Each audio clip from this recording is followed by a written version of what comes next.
नमस्कार, आप सभी का हमारे YouTube चैनल में हार्दिक स्वागत है। और एलियस के ऊपर जो हमने सीरीज की शुरुआत की थी उसी सीरीज का ये अगला वीडियो है।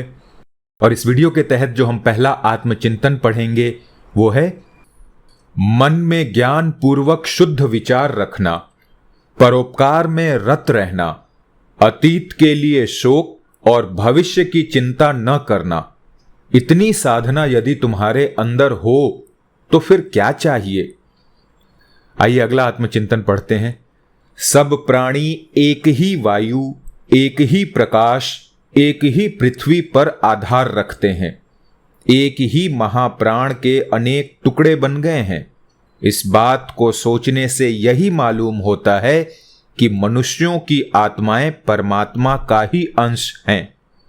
आइए अगला आत्मचिंतन पढ़ते हैं। प्रकृति की सभी वस्तुएं जिस वर्ग से निकली हैं अंत में उसी में मिल जाती हैं। बंधन से छूटने पर पृथ्वी से जो वस्तुएं बनी हैं वे पृथ्वी में, जल से जो बनी हैं वे जल में, और वायु से बनी वस्तुएं वायु में मिल जाती हैं। जो वस्तुएं बुद्धि के साथ संबंध रखती हैं वे एकत्र हो जाती हैं। जो चीज जितनी सूक्ष्म रहती है उसकी गति उतनी ही प्रबल होती है। दृढ़ पदार्थ से द्रव्य पदार्थ की तथा द्रव्य से वायु की शक्ति अधिक तेज होती है। जीव समुदाय को ही देखो, उनमें एक सामूहिक भावना रहती है जो कि जड़ या अचेतन वस्तुओं में नहीं पाई जाती। छोटे छोटे कीड़े, पशु या पक्षी हमेशा बड़ी संख्या में एक साथ रहते हैं। उनमें भी कौटुंब जीवन और स्वाभाविक प्रेम पाया जाता है। मनुष्य जिसकी बुद्धि सब प्राणियों से अधिक है, अपने लिए राष्ट्र या देश, घर, स्नेही जन, गृहस्थ जीवन ये सब बना लेता है। कभी युद्ध भी करे तब भी संधि की आशा नहीं छोड़ता। और आकाश के नक्षत्र गण को देखो, एक दूसरे से बहुत दूर रहते हुए भी परस्पर बंधे हुए हैं। मनुष्य जब लड़ते हैं तब अपने स्वभाव के विरुद्ध चलते हैं। जब तक वे लड़ते रहते हैं तब तक प्रकृति के नियम में रुकावट आती है, किंतु ये बहुत देर तक नहीं चल सकता। प्रकृति के विरुद्ध जाने का प्रयत्न सफल नहीं हो सकता। आइए अगला आत्मचिंतन पढ़ेंगे। कभी कोई दुख झेलना पड़े तो दीन मत बनो, दूसरों की दया की आशा न करो, खुशामद मत चाहो, बुद्धिपूर्वक खूब सोचो और देखो कि तुम्हें क्या करना चाहिए और किस चीज से दूर रहना चाहिए। जो भी काम करो परहित ध्यान में रखकर करो। अगला आत्मचिंतन। इस बात की खुशी न मनाओ कि हम आज विपत्ति से बच गए। विपत्तियां बाहर से नहीं आती, मन को स्थिर रखना ही संकटों से बचना है। अगला आत्मचिंतन पढ़ेंगे। बाहर की ओर देखना छोड़कर अपने अंतःकरण को देखो। शांति पाने का यही एक मार्ग है। प्रकृति का स्वभाव और रहस्य समझने का प्रयत्न करो। दूसरे के मन को भी सम्यक प्रकार से समझने का प्रयत्न करो। तभी तुम्हें मालूम होगा कि उसने कौन सा काम जानबूझकर किया और कौन सा बगैर समझे बूझे। आइए अगला आत्मचिंतन देखते हैं। तुम्हारा हर एक कार्य दुनिया के लिए अनुकूल होना चाहिए। अपने जीवन को निरर्थक न होने दो। दुनिया के विरुद्ध चलकर विद्रोही जैसे मत बनो। अगला आत्मचिंतन। कोई तुम्हारी शिकायत करता है, दूसरा तुमसे द्वेष करता है। कुछ लोग दुश्मन की तरह व्यवहार करते हैं। वे जो चाहें करें। सोचना तो ये है कि वे किस प्रकार के लोग हैं। वैसे लोगों के अभिप्राय की तुम्हें चिंता नहीं करनी चाहिए। उनसे घृणा मत करो, उन्हें भी अपना मित्र समझो। यदि किसी को तुम सुधार नहीं सकते तो चिंतित क्यों होते हो। न उस पर क्रोध करो। परमात्मा ने तुम में दया भाव दिया है। परमात्मा स्वयं कितना दयालु है। दुर्जन को भी धन संपत्ति, ख्याति और बल उसने दिया है। उसी का तुम उदाहरण लो। अगला आत्मचिंतन। काल चक्र निरंतर घूमता रहता है। जो नीचे रहता है वो ऊपर को जाता है। और जो ऊपर रहता है वो नीचे आ जाता है। सब कुछ ईश्वरीय शक्ति के आदेश से चलता है। जो नियम बन गया है उसके अनुसार ही ये चक्र चलता रहता है। सभी घटनाएं एक दूसरे से संबंध रखती हैं। हर एक घटना से कोई न कोई लाभ होता ही है। ईश्वर नहीं है, सब कुछ अपने आप बन गया है। ऐसा भी तुम मान लो तो भी तुम्हें किसी न किसी प्रकार के नियम का पालन करना ही होगा। बेचैन होने की आवश्यकता नहीं। जगत की सभी वस्तुएं अनित्य हैं, शाश्वत यहां कुछ भी नहीं। इसे समझ लो तो अपने आप दुनिया की वस्तुओं पर से तुम्हारा अनुराग छूट जाएगा। अगला आत्मचिंतन। बुरे काम का प्रभाव उसे करने वाले पर ही पड़ता है, किंतु हो सकता है कि वास्तव में उसका काम बुरा नहीं था। अगला आत्मचिंतन। मान लो कि तुम नास्तिकवाद के पक्ष में हो। तुम्हें यह तो मानना ही पड़ेगा कि यहां की सभी वस्तुएं नाशवान हैं। तब किस बात की चिंता करते हो? तुम भी तो अमर नहीं हो। आइए अगला आत्मचिंतन पढ़ते हैं।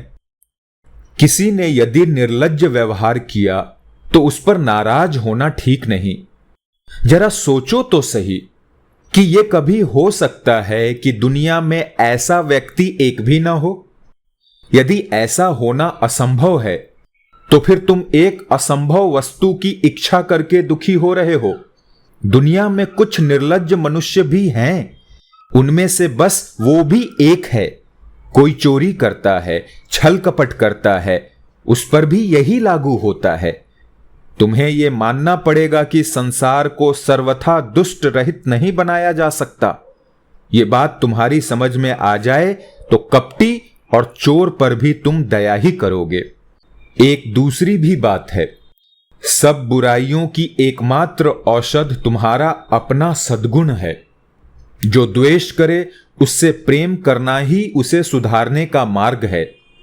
हर एक अवगुण गुण से सुधरता है। जिनसे भूल होती है वे दानव तो हैं नहीं। मानव अवश्य सुधर सकता है।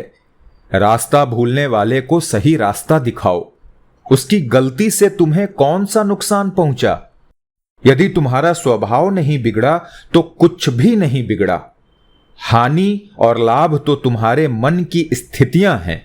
जो मूर्ख है वो अन्य प्रकार का वर्ताव कैसे कर सकता है? इसमें आश्चर्य की ऐसी बात ही क्या है? इसे न समझकर उस बेचारे पर तुम व्यर्थ क्रोध कर रहे हो।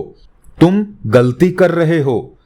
तुम्हारे अच्छे काम के बदले यदि कोई तुम्हें कष्ट दे या तुम्हारा किया उपकार भूल जाए तो अपने मन को टटोलो। उसके स्वभाव को जानते हुए तुम्हें कृतज्ञता की आशा नहीं रखनी चाहिए। तुम अपने स्वभाव के अनुसार आचरण करते हो, उसका पारितोषिक क्यों चाहते हो? हाथ पैर इत्यादि शरीर के अंग तुम्हारे लिए सतत काम करते रहते हैं, वे तुमसे कौन सा पारितोषिक पाते हैं? अपना अपना काम करके खामोश रह जाते हैं या नहीं? तब तुम भी वैसे ही काम करते रहो, प्रतिफल की इच्छा मत करो। आइए अगला आत्मचिंतन देखते हैं। रे मन, तू संपूर्ण आनंद कब पाएगा? तुझे स्थित प्रज्ञता कब प्राप्त होगी? सर्वव्यापक प्रेम का अनुभव तुझे कब होगा? तू तृष्णा रहित कब बनेगा? तेरी बंधु बांधव और धन दौलत की चाह कब हटेगी? परमेश्वर की शक्ति को तू कब पहचानेगा? अगला आत्मचिंतन। अपराधी को प्रेम और स्नेह के साथ उसकी गलती समझाओ, उसके प्रति तुम सहिष्णुता दिखाओ। अगला आत्मचिंतन। दुनिया अपने आप बनी हो या किसी महान शक्ति द्वारा रची गई हो, मैं उसका एक अंश मात्र हूं। जिस संपूर्ण वस्तु का मैं एक भाग हूं, उसके लिए जो भला है वो मेरे लिए हानिकारक कैसे हो सकता है? प्रकृति का हर एक काम दुनिया के लिए लाभदायक ही होता है, क्योंकि किसी भी वस्तु का छोटे से छोटा अंश भी निरुपयोगी नहीं हो सकता। इसीलिए मुझे सदा संतुष्ट ही रहना चाहिए। किसी भी जीव को और विशेषतः मनुष्य को कभी मैं कष्ट न पहुंचाऊं। सबके क्षेम कुशल पर ही मेरा ध्यान रहे, मेरे विचार लोगों की भलाई के लिए ही हों, मुझसे ऐसा कोई काम न बन पड़े जिससे जनता की सामूहिक एकता भंग हो, तभी मेरा जीवन खुश हो सकता है। राज शासन को अंगीकार करते हुए जो प्रजा के सुख को भी ध्यान में रखकर चलता है, वही शासक सुखी है। आइए इस वीडियो के आखिरी आत्मचिंतन को पढ़ लेते हैं। मकड़ी अपने जाल में मक्खी को फंसा लेती है तो बहुत खुश होती है। मनुष्य एक खरगोश या छोटी सी चिड़िया को पकड़ लेने पे बड़ा गर्व करता है। जंगली सूअर को मारकर शिकारी उसकी बड़ी बड़ी बातें करता है। कुछ लोग दूसरे प्रदेशों के मनुष्यों पर अपना अधिकार जमाकर अपने को महान पराक्रमी मानते हैं। सच्चे ज्ञानी की दृष्टि में ये सब एक समान पाप है। धन्यवाद। पढ़ते रहिए, समझते रहिए। मुलाकात होगी अगले वीडियो में। जय हिंद।